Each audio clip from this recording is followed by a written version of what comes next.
तीर्थ धाम आपके चरणों में, हे गुरुदेव प्रणाम आपके चरणों में।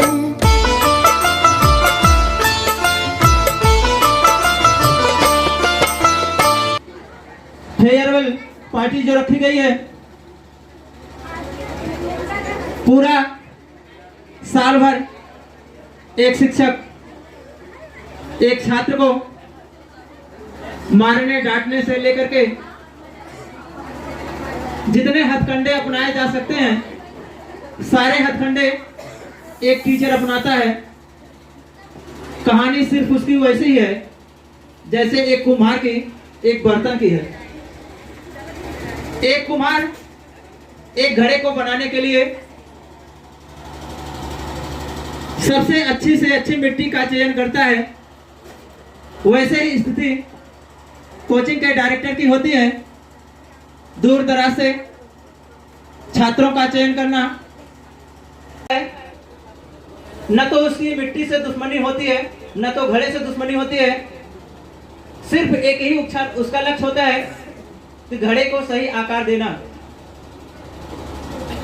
अगर घड़ा को बनाते समय कुम्हार थोड़ा सा उस मिट्टी के साथ लापरवाही करे कि यार मिट्टी को क्यों पीटा जाए, बड़ी तेज चिल्ला रही है, तो शायद वैसे घड़े का आकार न हो सकता।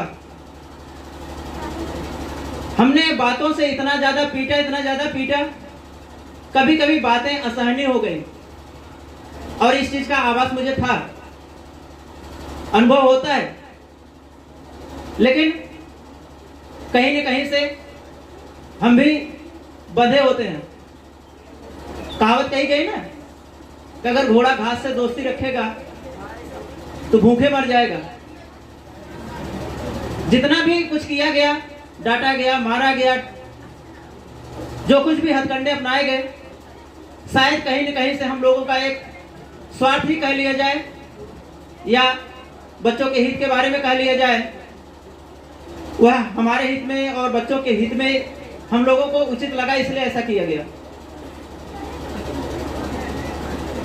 आज जितनी क्लास शांत है, जितने बच्चे शांत हैं, शायद कभी शांत थे। ऐसा क्यों है, अब यही बता सकते हैं, हम क्या जाने। पता नहीं विदाई के नाम पर शांत हैं या बिछड़ रहे हैं इसके नाम पर शांत हैं। क्यों शांत हैं, समझ में कुछ बात नहीं आ रही है। और किसी को अगर कोचिंग के एक्सपीरियंस को लेकर के कुछ बात करना है, आज बात कर सकते हैं खुले मन से। जिसकी जो शिकायत हो, जो कहना हो, अपना अनुभव हर कोई शेयर करे, क्योंकि सीखने की कोई उम्र नहीं होती है। अगर सीखने की उम्र होती तो भारत सरकार प्रौढ़ शिक्षा न लॉन्च करती। प्रौढ़ शिक्षा इसलिए लॉन्च की गई कि भारत का एक एक नागरिक, उम्र चाहे जो भी हो, वह शिक्षित हो जाए। तो हम लोग भी इन्हीं बच्चों के बीच में सीखते हैं, आगे बढ़ते हैं। जो कमियां होती हैं अगली बार उसको सुधारने का प्रयास किया जाता है। तो जो भी छात्र हैं, विशेष करके जो यहाँ से आज विदा होकर के जा रहे हैं, वो अपने एक्सपीरियंस आकर के यहाँ शेयर करें। यहाँ पर कोई अजनबी नहीं है, हर कोई अपने ही पुराने लोग हैं, वही क्लास के साथी, वही पढ़ाए हुए गुरु। तो कक्षा 12 के छात्रों को हम इनवाइट करते हैं कि आकर के अपना कम से कम एक्सपीरियंस शेयर करें।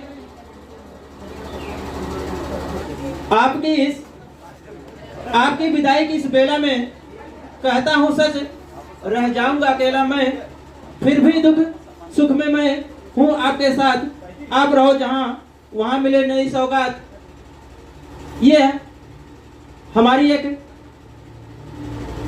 आशीर्वाद समझ करके इसको रख लेना। जानते हैं कि हर किसी को यहाँ पर आकर के कहना आसान नहीं होता है, लेकिन कम से कम आकर के अपना परिचय तो दे सकते हैं। अरे भाई अपना परिचय तो दे सकते हैं। या तो हमारे संस्कार में कमी रह गई थी, या तो इतनी हिम्मत नहीं जुटा पा रहे हैं कि कम से कम आकर के अपना इंट्रोडक्शन दे लें। खुशबू आइए, सबसे पहले जोरदार तालियों के साथ सम्मान करते हैं कि किसी ने अपने मन की बात को कहने के लिए साहस जुटाया। अनुभव अच्छे थे, जो भी थे, जैसे भी हो, कम से कम यहाँ पर खड़ा होकर के बोलना बड़ा आसान नहीं होता है। आइए, खुशबू सरोज कुछ अपने विचार को व्यक्त करने वाली हैं, सुनते हैं और तालियों से इनका हौसला अब जाहिर करते हैं। आइए, खुशबू सरोज कक्षा 10 की छात्रा।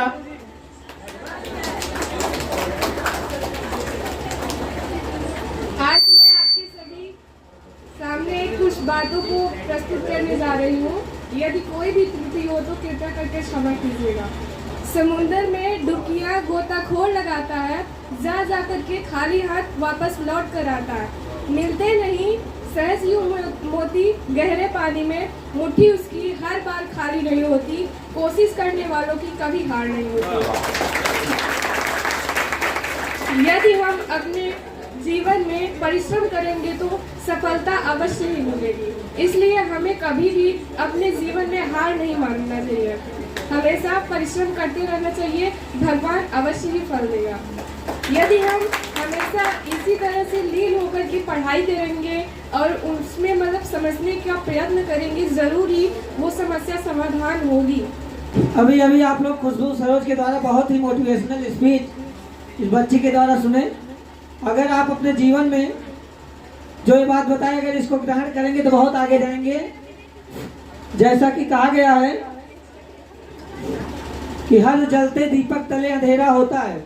आप लोग कभी ध्यान दिए होंगे, यदि दीपक जलता है तो खुद प्रकाशित नहीं होता, लेकिन अपना प्रकाश स्वयं दूसरे को देता है। उसी प्रकार से कि हर जलते दीपक तले अंधेरा होता है, हर रात के पीछे एक सवेरा होता है। लोग डर जाते हैं मुसीबत को देखकर, हर मुसीबत के पीछे सुख का सवेरा होता है। आप लोगों को कुछ हम अपनी बातों को शेयर करना चाहते हैं। जैसा कि इस समय मल्टीमीडिया का ज़माना है, 5G का ज़माना चल रहा है। बच्चों की जो पढ़ाई है, जैसा कि हम बता रहे थे, 5G का ज़माना है, मोबाइल का ज़माना है। तो जो बच्चे हैं, आजकल बच्चे पढ़ाई पे ज़्यादा ध्यान न दे करके इधर उधर की बातें और मोबाइल पे ज़्यादा ध्यान दे रहे हैं। इसका हमारे इस आने वाले भविष्य जनरेशन पे बहुत ज़्यादा प्रभाव पड़ रहा है। बच्चों का पढ़ाई माध्यम वीकनेस हो रहा है और बच्चे ध्यान नहीं दे पा रहे हैं कि अगर जिस बच्चे को, जिस छात्र को अगर पढ़ना है, अपने करियर को बनाना है, तो हमें मल्टीमीडिया और वातावरण और समाज की बुराइयों से दूर रहना है, तभी हम आगे बढ़ पाएंगे। जैसा कि आप जानते होंगे या बहुत सा शॉर्टकट वीडियो आप देखे होंगे, विकास दिव्य कीर्ति सर का वीडियो देखे होंगे। वहाँ पे तो ऐसे सर हैं जो आईएएस की नौकरी छोड़ दिए, आईएएस बने हुए थे, आईएएस की नौकरी छोड़ दिए और एक कोचिंग पढ़ाना स्टार्ट कर दिए। बताइए ऐसा क्यों किए? बताइए ऐसा क्यों किए? खुद आईएएस होते हुए छोड़ दिए इतनी बड़ी नौकरी और खुद एक कोचिंग पढ़ाना स्टार्ट कर दिए। कोई बता सकता है ऐसा क्यों किए? बताओ। मतलब वो चाहते थे कि जैसे मैं एक बार आईएएस अफसर बनाऊं, वैसा मतलब और कोई बच्चा हमारी तरह आईएएस अफसर बने। Very good, very good. और कोई अपना बात से कर सकता है? ऐसे इतिहास में बहुत से व्यक्ति हैं जो अपने सुख और चैन को त्याग करके समाज की सेवा करने के लिए एक सामाजिक व्यक्ति बने और इस समाज को बढ़ावा दिए। ऐसा सर इसलिए किए, आज हम केवल एक IAS अधिकारी हैं, आज हम केवल एक IAS अधिकारी हैं। अगर हम इसी में रह जाएंगे तो जो इस समाज का विकास नहीं होगा, इसलिए उस समाज के विकास के लिए खुद अपने जान को त्याग करके अपने जैसे हजारों IAS अधिकारी को बनाने का फैसला किया। और उनका ये कहना है कि आप रात भर शांत होकर के पढ़िए, जब पढ़िए आप रात में पढ़िए या दिन में पढ़िए, शांत होकर के पढ़िए। जब आपको एक दिन लाल बत्ती मिल जाएगी तो वो खुद ही शोर मचाएगी। मोबाइल माध्यम पे एक बहुत छोटी सी शेर बोलना चाहते हैं।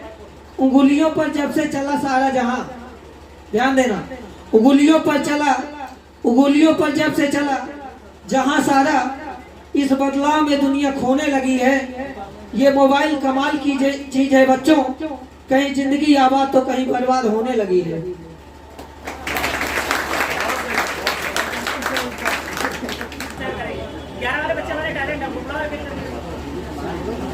बताओ बेटे क्या है तुम्हारे साथ, क्या हुआ है साल का? इसमें किसने मारा पीटा है?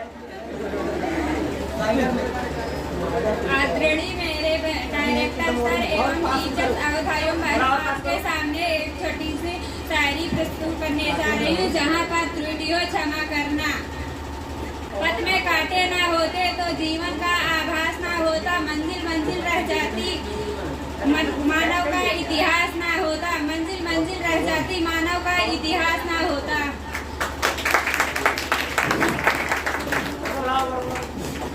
बहुत ही अच्छी शेर कि एक मानव के इतिहास के लिए, लेकिन आप अपना इतिहास कब बना पाएंगे? एक व्यक्ति अपना इतिहास कब बना सकता है? जब वो कठिन से कठिन परिश्रम करे। सभी व्यक्ति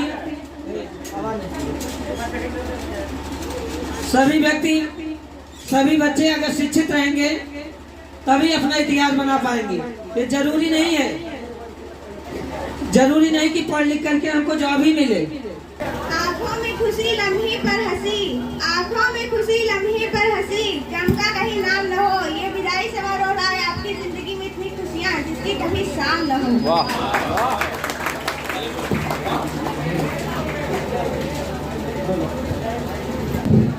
पेपर की रोटी नोट्स का अचार, पेपर की रोटी नोट्स का अचार, भूख की चटनी ट्यूशन की बहार, टीचर्स की दुश्मनी दोस्तों का प्यार, आपको मुबारक हो आपके एग्जाम का त्योहार।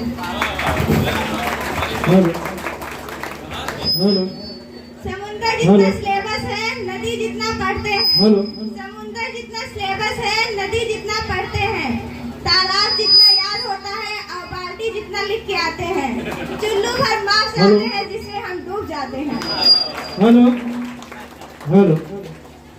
आप लोग के आगे एक मोटिवेशनल पंक्तियां हैं जो सुनाने जा रही हूँ।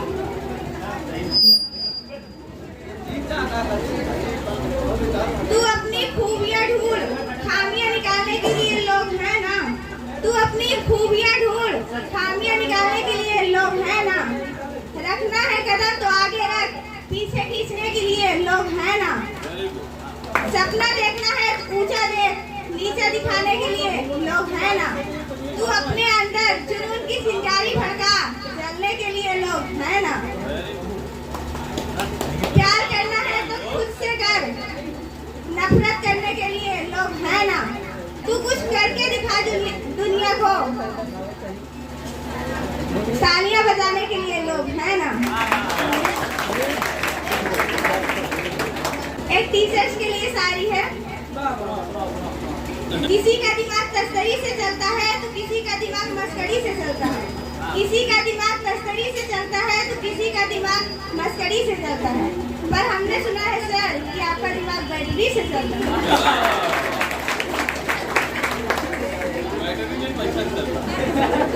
मंजिल मिले या ना मिले ये मुकद्दर की बात है, मंजिल मिले या ना मिले ये मुकद्दर की बात है, लेकिन इससे डरकर हम कोशिश भी न करें ये तो गलत बात है।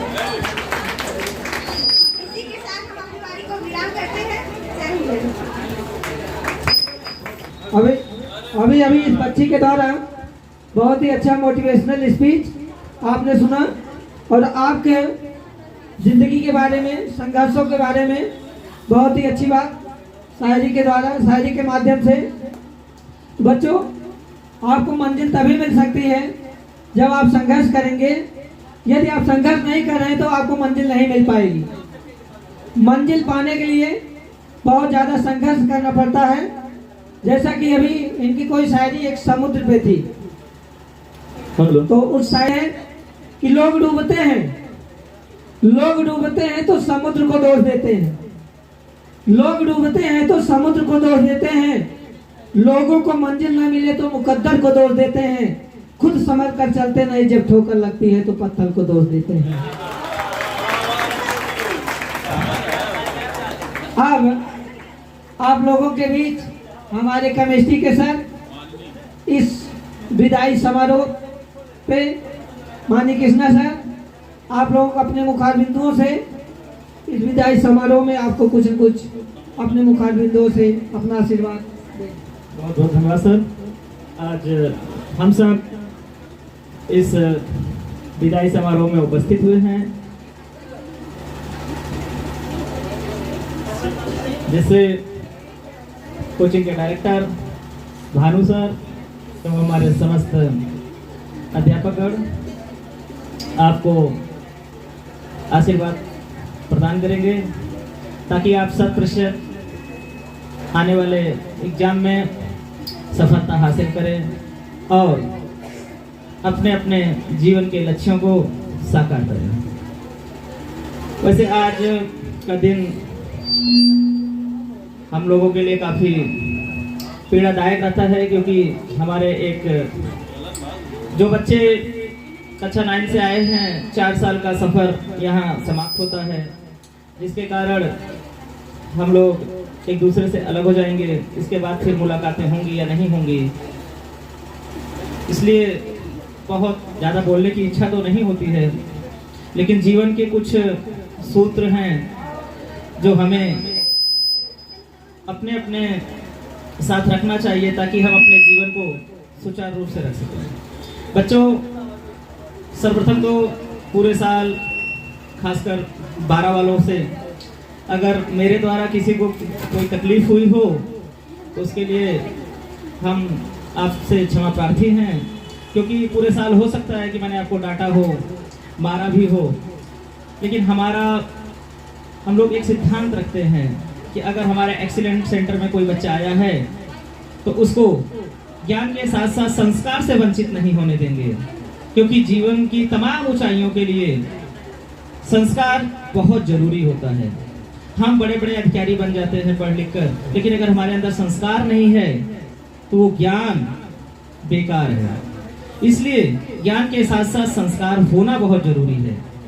और एक्सीलेंट कोचिंग सेंटर इस चीज के लिए बखूबी जाना जाता है अपने क्षेत्र के अंदर कि अगर कोई बच्चा एक्सीलेंट के अंदर एडमिशन लेता है तो उसे ज्ञान के साथ साथ संस्कार भी दिया जाता है, जिसके कारण हो सकता है कि हम लोग आप लोगों को काफी तकलीफ दिए हों, बट उसके लिए जो है फिर मैं बोलूंगा कि मैं क्षमा प्रार्थी हूँ, खासकर 12 वालों से, ताकि यहाँ से आप एक मैट्रिक लेवल के एजुकेशन में प्रवेश करेंगे, जहाँ पर जो आपके गुरुजी होंगे वो सिर्फ आपको अब छोटी छोटी बातों को बताएंगे नहीं कि आपका जीवन क्या है, जीवन कैसे चलेगा, या एग्जाम्स में कैसे होंगे, या हमारा लक्ष्य क्या है, गोल्स क्या है, जीवन में हमें कहाँ जाना है। इसलिए आपको अब it self doing from work आपको स्वयं सब कुछ करना पड़ेगा, मैनेजमेंट भी आपको ही करना पड़ेगा, ठीक है। आपका जो टाइम टेबल है वो भी आपको ही एडजस्ट करना पड़ेगा, क्या करना है कैरियर में वो आपको देखना पड़ेगा, क्योंकि यहाँ से एक समय ऐसा आता है ना कि हमें जो जन्म देते हैं माता पिता हमारे, वो भी हमारा साथ छोड़ देते हैं, क्योंकि उस राह पे फिर हमें अकेले चलना पड़ता है। तो अकेले चलने के लिए हमारा जो ज्ञान है, खासकर जो प्रारंभिक ज्ञान है जिसे बेस मॉडल बोला जाता है, तो बेस मॉडल बहुत इंपॉर्टेंट है। बेस मॉडल हमारे जीवन में इतना ज्यादा इंपॉर्टेंट है कि हमारा पूरा जीवन उसी से मतलब उसी रास्ते पे चलकर हम अपने अलग अलग जो हमारे गोल्स हैं उसको प्राप्त कर सकते हैं। इसलिए मैं सभी बच्चों से यही कहूंगा, खासकर जो 12 में हैं और 10 के बोर्ड एग्जाम देने जा रहे हैं बेटे, वो एक चीज दिमाग में बैठा लें कि जो पहले हमने नहीं कर पाया कोई दिक्कत नहीं है, लेकिन आने वाला समय हम अपना बेहतर कर सकते हैं यदि हम अपना इस समय जो हमारा है इसको हम बेहतर करेंगे। मैं एक चीज बार बार कहता हूँ कि भूतकाल था शानदार, भूतकाल था शानदार और भविष्य भी महान है, घर संभाले आप जो वर्तमान काल है। अभी एग्जाम के अंदर 10 दिन बचे हुए हैं, ये 10 दिन हमारे लिए इतना इंपॉर्टेंट है प्रेजेंस ऑफ माइंड के हिसाब से कि हम अभी भी एग्जाम की दिशा और दशा दोनों बदलने में सक्षम हैं। इसलिए जो समय हमारे पास बचा है इसको हम भरपूर और सही समय की तरह से इस्तेमाल करें, ताकि आने वाले एग्जाम में हमारे साल भर की गलतियां जो हुई हैं हमसे उसे छुपाई जा सके। हर टीचर का नंबर आपके पास अवेलेबल है, कोचिंग सेंटर आपके लिए एनी टाइम खुला हुआ है, सुबह बैच चलेगी हमारी। जिस बच्चे को जो भी प्रॉब्लम है, सब्जेक्ट वाइज टीचर, हर टीचर आपके कोचिंग सेंटर में मौजूद है, आप उस टीचर से उसको डिस्कस करिए। लेकिन एग्जाम में आप 100% अभी भी आपके हाथ में पाला है, आप उसको बदल सकते हो। दूसरी बात, ये जो एग्जाम हम देने जा रहे हैं, चाहे 10th का है चाहे 12th का है, ये महज एक एग्जाम नहीं है, आप अपनी तकदीर लिखते हो उस एग्जाम के अंदर। ऐसा जो भी आप आज लिख के आओगे वही आपके आगे की दिशा को निर्धारित करेगा। इंटर का पेपर का हर लाइन जो आप लिखोगे वो आपका भविष्य है। आने वाली जिंदगी 50 साल की जो भी हम जिएंगे वो कैसा होगा वो उस पेपर के हिसाब से निर्धारित होता है। यदि हम यहाँ पर अच्छा नंबर लाते हैं तो एक मनोबल बढ़ता है हमारा और हम एजुकेशन को प्राप्त करने की क्षमता रखते हैं अपने अंदर। लेकिन अगर यहाँ पर नंबर कैसे भी गड़बड़ आ गया तो हम अपने ही रिश्तेदार, अपने ही घर वालों के निगाह में बेकार साबित हो जाते हैं। ये आप लोग अच्छे से जानते हो। इसलिए समय का समुचित उपयोग करिए, टाइम टेबल बनाकर, और उस टाइम के हिसाब से चलते रहिए। कहा भी गया है, nothing is never luck and time. लेकिन इस कहावत को हमें यहाँ पे गलत साबित कर देना है। कहते हैं ना कि समय से पहले और भाग से ज्यादा कुछ नहीं मिलता, सब मिलेगा। परिश्रम ही सफलता की कुंजी है, ये चीज दिमाग में बैठाइए। और जो आज का पैटर्न है, ये एक डिजिटल प्लेटफॉर्म से हम चल रहे हैं, तो हमारे एजुकेशन सिस्टम का भी जो है ना डिजिटलाइजेशन हो जाना चाहिए और हमें करना भी चाहिए। जैसे मोबाइल तो आप लोग बहुत चलाते हो, लेकिन क्या मोबाइल से सही चीजें चला पा रहे हो? मोबाइल का इस्तेमाल लगभग हर बच्चा कर रहा है इस समय, उसको एक सही यूज में लाइए। जैसे जो सोशल साइट्स हैं उसको तो इस समय चलाना बिल्कुल ही बंद कर दीजिए, ये आपको लॉस छोड़ के बेनिफिट नहीं दे सकते। इंटर पास हो जाएंगे आप, बीएससी, एमएससी या बीटेक या बीए जो भी आप करेंगे वहां पे इसका इस्तेमाल है। बट अभी हमारे लिए सिर्फ हमारी बुक्स, हमारे नोट्स जो हमने साल भर पढ़े हैं उसी को आप बार बार रिवाइज करिए और यही आपके हितकर होगा। बाकी मैं इसी के साथ अपनी बारी विराम देता हूँ। आज बहुत ज़्यादा बोलने का मन नहीं है, लेकिन यह है कि ठीक है, आप अपना एग्जाम दीजिए, प्रभु से यही प्रार्थना है और 100% नंबर लाइए। इसी के साथ धन्यवाद। अब हमारे बीच आपको अपने मुखारबिंदुओं से हमारे इंग्लिश के सर आप लोग अपने मुखारबिंदुओं से विदाई समारोह पे आपको आशीर्वाद देंगे। पहली बात, आप लोग शोर मत कीजिए। Our respected manager and teachers and here present all the students. First, I should like to thank operator who has given me a chance to get this speech. It is a atmosphere of farewell ceremony who has given me a message that this is very important for class 12 students. And there are two types of atmosphere. There is sorrowful and happiness. It is sorrowful because The students will never come here for studying. This is sorrowful for staffs and teachers. But most important thing is that it is happiness farewell, because the students of class 12 will progress in their life. This platform decided that who will we do in their career or life. I wish you will better always. जय हिंद जय भारत। आइए कार्यक्रम की अगली कड़ी में हम biology के सर सौरभ सर से आग्रह करते हैं, आए आशीर्वाद स्वरूप संबोधन करें और इसके बाद एक इंटर वालों के लिए सबसे बड़ा सरप्राइज दिया जाएगा। हाँ, लेकिन इसके लिए थोड़ा सा मेहनत करना पड़ेगा, एक मेहनत करना पड़ेगा। कर सकते हो? केवल आकर के मेरी शिकायत यहां से करना है बस। जितना मेरे बारे में बोल सकते हो बोलना। बोलो, खुल के बोलो, हमारा दिन है। क्या हुआ? अबे नहीं, आज अपमान नहीं है। एक चीज जानते हो, जो हमारा आज तक का अनुभव है, कभी इतिहास उठा करके पढ़ना है। कुछ लोग ऐसे भी राजा हुआ करते थे जो अपने पास से केवल कमी निकालने वाले व्यक्ति को रखते थे। ऐसा जानते क्यों करते थे? जितनी लोग कमी बताएंगे उतना वो अपने अंदर सुधार करेंगे। मुद्दी बात करने वाले सामने तो ढेर सारे लोग मिल जाते हैं, लेकिन पीठ पीछे बुराई करने वाले भी ढेर सारे लोग मिल जाते हैं। सामने शायद कम ही लोग बुराई करते हैं। जो भी मेरे छात्र ऐसे हैं उनका हम तहे दिल से स्वागत करते हैं। कम से कम मेरे बारे में वो बताएं तो सही, मेरे अंदर कमियां क्या है उसको बताएं और उसको हम दूर करेंगे।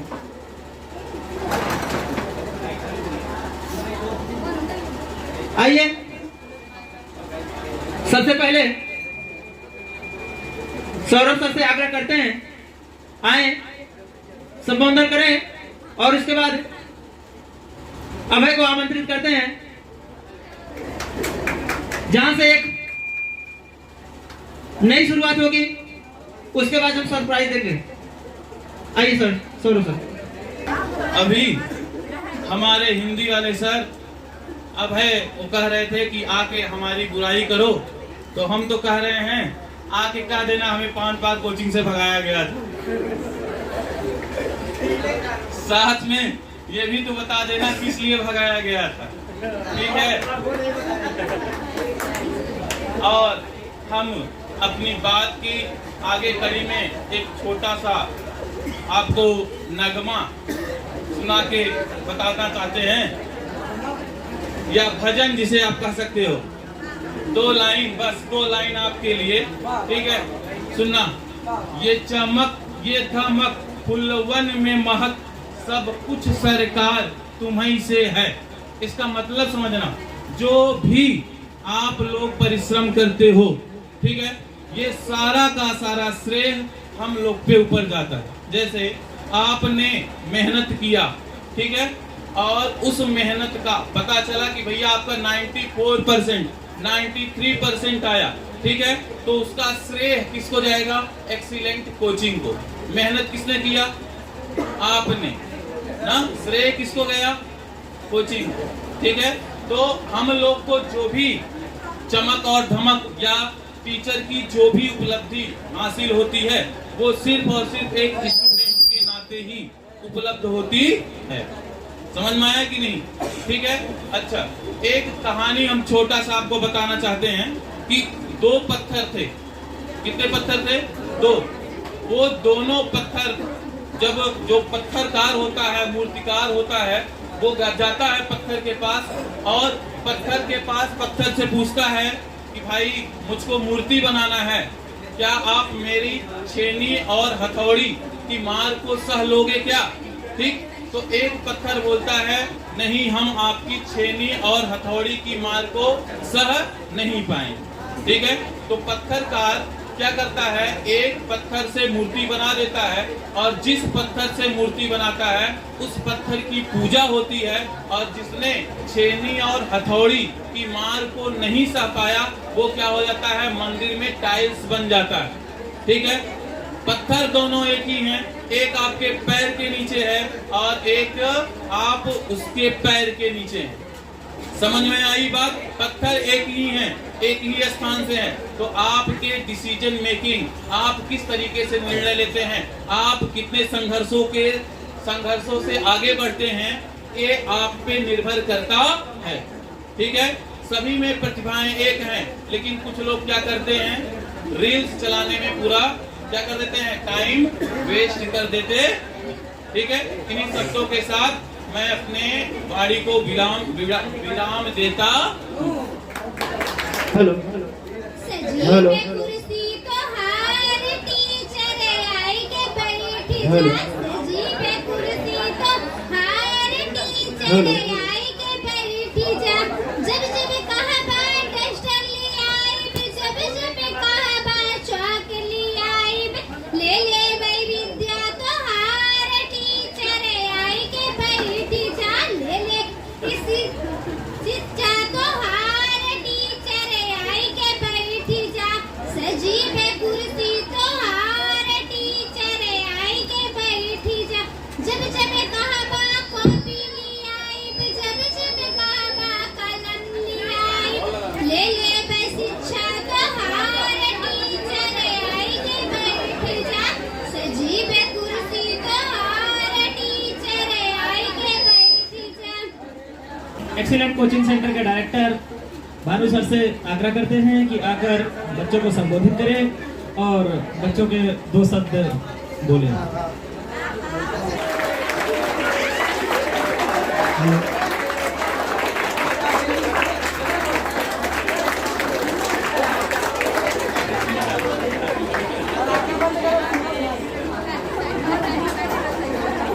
शांत हो जाओ भाई, सभी बच्चे शांत हो जाएं।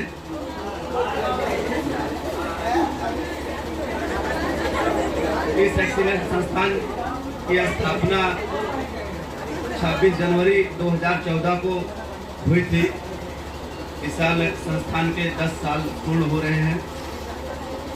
10 साल के इस कोचिंग कैरियर में हमने यह देखा और सीखा और जो बच्चों को सिखाएं। इस साल हमारे यहाँ बच्चे कुछ बहुत अच्छे हैं और कुछ बच्चे ऐसे हैं जो बार बार शिकायत का मौका दिए, जिनकी शिकायत हमारे अध्यापकगण भी हमसे किए हैं। सारी कमियों को आज के दिन हम भूल जाते हैं, क्योंकि बच्चे हमारे आने वाले कल के भविष्य हैं। अगर कोई अध्यापक ऐसा शब्द बोला हो जिससे बच्चों को किसी प्रकार की हानि पहुंची हो, तो इसके लिए एक्सीलेंट कोचिंग संस्थान क्षमा प्रार्थी है। आने वाले जो हमारे नए बच्चे हैं जो इस साल 9th और 11th में है, 1 अप्रैल से वो 10th और 12th में प्रवेश करेंगे। मेरी पहली प्रार्थना आप लोगों से है, विनम्र गुजारिश है कि आज तक कोचिंग संस्थान में किसी प्रकार की शिकायत नहीं आई। अगर कोई शिकायत आ भी रही है तो जहां तक हो सकता था उसको हम कंट्रोल करते थे अपने से। या सबसे पहले मैं ये कहना चाहता हूँ कि सोमवार से अगर आप लोग इस संस्थान में प्रवेश लें तो इस गलियारे के अंदर मोबाइल वर्जित है। पहला शब्द मेरा यही है, कोई मोबाइल लेके नहीं आएगा, क्योंकि सर्वाधिक अगर शिकायतें मिली है तो उसको केवल मोबाइल के कारण मिली है। कोई अध्यापक पढ़ा रहा है तो बच्चे मोबाइल चला रहे हैं। तो अगर यहाँ पढ़ना है, मैं एक सख्त डायरेक्टर हूँ। अपने 10 साल के करियर में उस समय कोचिंग स्टार्ट किया था मैं जब जिस समय मेरी पढ़ने की उम्र थी। 21 साल की उम्र में मैंने कोचिंग को स्टार्ट किया था। मेरी पढ़ने की उम्र थी। लोग कहते थे कि ये क्या पढ़ाएंगे। आप समझ सकते हैं 21 साल की उम्र में जो शख्स कोचिंग क्लास की शुरुआत किया वो अपने में कुछ अलग रहा होगा। इसलिए मैं सबसे पहले बच्चों से यही कहना चाहता हूँ कि मोबाइल बिल्कुल लेके ना, अगर हमारे यहाँ पढ़ना है तो भैया मोबाइल अलाउ नहीं है। आप अपने मोबाइल को चौराहे पे किसी दुकान पे रख लें, छुट्टी हो आप जाके वहाँ से उठा के अपना घर ले जाओ। अगर कोई भी मोबाइल लेके आएगा तो सबसे पहले मैं बिना कहे सुने मोबाइल जमा कर लूँगा और तब तक नहीं दूंगा जब तक उसके घर का कोई एक सदस्य नहीं आएगा मेरे पास। अगर पढ़ना है तो मोबाइल वर्जित है। आप मेरी बात को ध्यान से सुनो। और मोबाइल यहाँ क्लास में यूज नहीं करना है। आप अगर ले आते हो कोई दिक्कत नहीं, मुझे कोई परेशानी नहीं है, लेकिन आप बाहर रख के कहीं आइए। और अगर आप यहाँ पकड़े गए तो बिना गार्जियन के, बिना अपने मम्मी पापा के मोबाइल मैं आपको दे ही नहीं सकता। पूरी आप ताकत लगा लोगे, कुछ भी कहोगे सब तो क्या रहे। और मैं 10 और 12 के बच्चों को अपना आशीर्वाद प्रदान करता हूँ कि ये सफल हो और आगे अपना करियर की शुरुआत करें। भाई जितना ज़्यादा परसेंटेज बना सकते हो बना लो, और व्यवहार भी इतना बेहतर रखो कि अगर एक बार किसी से थोड़ा बिगड़ भी जाए तो दोबारा उसको मनाने की कोशिश करना भाई, क्योंकि जीवन भर किसी से दुश्मनी करके कोई फायदा होने वाला नहीं है। अगर आपस में कभी किसी से उलझे तो कोशिश करना कि आने वाले आज के दिन उलझे हो तो कल उसको इस तरह से मिला लो कि उसे महसूस ना हो कि हमने किसी से उलझा था। तो इसी के साथ मैं अपने वाणी को विराम देता हूँ और क्षमा प्रार्थी हूँ। अगर कोई भला बुरा किसी से बोला हो तो आप करिएगा। आइए आज एक नए प्रथा की शुरुआत, जैसा कि आप लोग शिक्षक दिवस पर टीचर का सम्मान करते हैं, राज तिलक करते हैं। आइए आज हमारे दिल की एक इच्छा थी कि जो आज हमारे छात्र हमसे विदा होकर के जा रहे हैं, आज उनका एक आशीर्वाद स्वरूप हम एक तिलक करेंगे जो एक ब्रह्मास्त्र का काम करेगा। आने वाले दिनों में अच्छे से अच्छे परसेंटेज उठाएं, अपने साथ साथ परिवार का सम्मान करें। अगर ऐसा ना हुआ तो शायद हम यही मान के चलेंगे कि जो इतना दिन हमने डांट मार करके जो हमने संस्कार दिया, शायद वो हमारे संस्कार देने में भी कमी थी। आइए सबसे पहले कक्षा 12 की छात्राओं को आमंत्रित करते हैं। सबसे पहले कक्षा 12 की छात्राएं आए। एक टीचर की शायरी है जो मैं प्रस्तुत करने जा रही हूँ। जुदा ना होना कभी हमसे, हम ये सह नहीं पाएंगे। जुदा ना होना कभी हमसे, हम सह नहीं पाएंगे। बस एक बार कह देना, कुछ पढ़ाया नहीं आपने, आपकी कसम आपको पीटने आपके घर तक चले आएंगे। देखा है आप लोगों के आगे शर्माकर फूलों को मुरझाते, देखा है आप लोगों के आगे शर्माकर फूलों को मुरझाते। ये पूरी दुनिया को घायल करने वाले भाइयों, आप लोग रोज क्यों नहीं नहाते?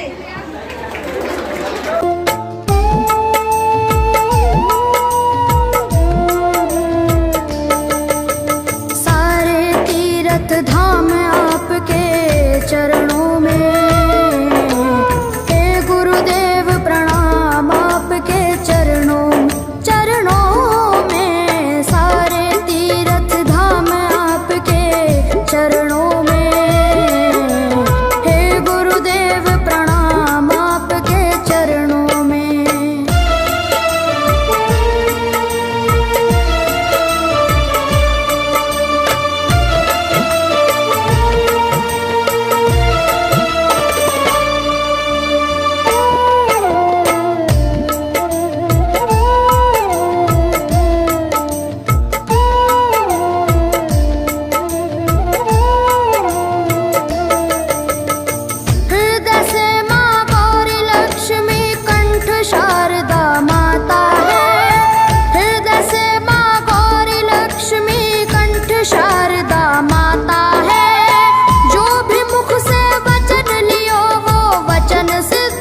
चरणों में। हे गुरुदेव प्रणाम आपके चरणों में, चरणों में।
सब कुछ वापस आ सकता है, ये समय वापस नहीं आएगा, ये उम्र वापस नहीं आएगी, ये यादें वापस नहीं आएगी और आप तरसेंगे इन चीजों की।